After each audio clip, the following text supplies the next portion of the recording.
ಈ ದಿನ ಪಕ್ಷದ ಪ್ರತಿ ಹಳ್ಳಿಯಿಂದ ಪ್ರಮುಖ ಕಾರ್ಯಕರ್ತರುಗಳು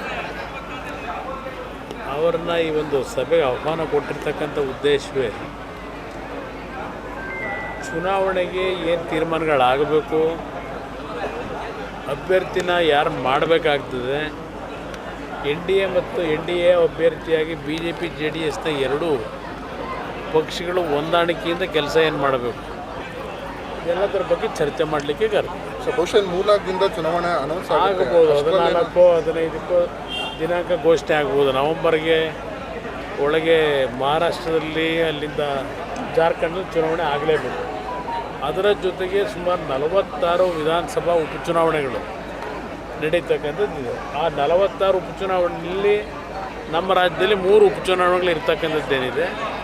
ಇನ್ನೊಂದು ವಾರದಲ್ಲಿ ಚುನಾವಣಾ ದಿನಾಂಕ ಘೋಷಣೆ ಆಗ್ತದೆ. ಅಂದರೆ ಮೈತ್ರಿ ನಾಯಕರ ಸಭೆ ಏನಾದರೂ ಯಾವತ್ತೇನಾದರೂ ಆಮೇಲೆ ಇದೆಲ್ಲ ಮುಗಿದ ಮೇಲೆ ಕರಿತೀವಿ. ಅಂತಿಮವಾಗಿ ದೆಹಲಿಯ ಮಟ್ಟದಲ್ಲಿ BJPಯ ಹೈಕಮಾಂಡ್ ಜೊತೆಯಲ್ಲಿ ಮತ್ತು ನಾವು ದೇವೇಗೌಡರು ನಾವು ಕೂತು ಚರ್ಚೆ ಮಾಡಿ ಅಂತಿಮವಾದ ನಿರ್ಣಯವನ್ನು, ಏಕೆಂದರೆ ಇಲ್ಲಿ JDSನ ಕ್ಷೇತ್ರ ಇದು 2 ಬಾರಿ ಗೆದ್ದಿದ್ದೇವೆ. ಹಿಂದೆನೂ ಸಹ ಇದು JDSನ ಭದ್ರಕೋಟೆನೇ. ನಮ್ಮಲ್ಲಿ ಕೆಲವು ಸಂಘಟನೆಯಲ್ಲಿ ಆದಂಥ ಲೋಪದೋಷಗಳಿಂದ ನಾವು ಹಿಂದೆ ಸ್ವಲ್ಪ ಹಿನ್ನಡೆ ಆಗಿರ್ಬೋದು. 2013ರಲ್ಲೂ ಸಹ ನಾವು ಚುನಾವಣೆಯಲ್ಲಿ ಸೋತಿದ್ದೆ, ಬರೀ 3000ರಲ್ಲಿ ಸೋತಿದ್ದೇವೆ.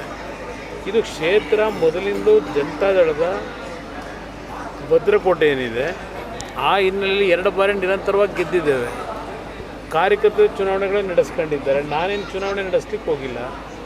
ಅದರಿಂದ ಇವತ್ತು ಕಾರ್ಯಕರ್ತರಲ್ಲಿ ನಾವು ಇರ್ತಕ್ಕಂಥ ಈ ಒಂದು ನಮ್ಮ ಒಂದು ಸಂಘಟನಾ ಶಕ್ತಿಯನ್ನು ನಾವು ಉಪಯೋಗ ಮಾಡ್ಕೋಬೇಕಾಗುತ್ತೆ ಅನ್ನೋದು ಅವ್ರ ಅಭಿಪ್ರಾಯಗಳಿದೆ.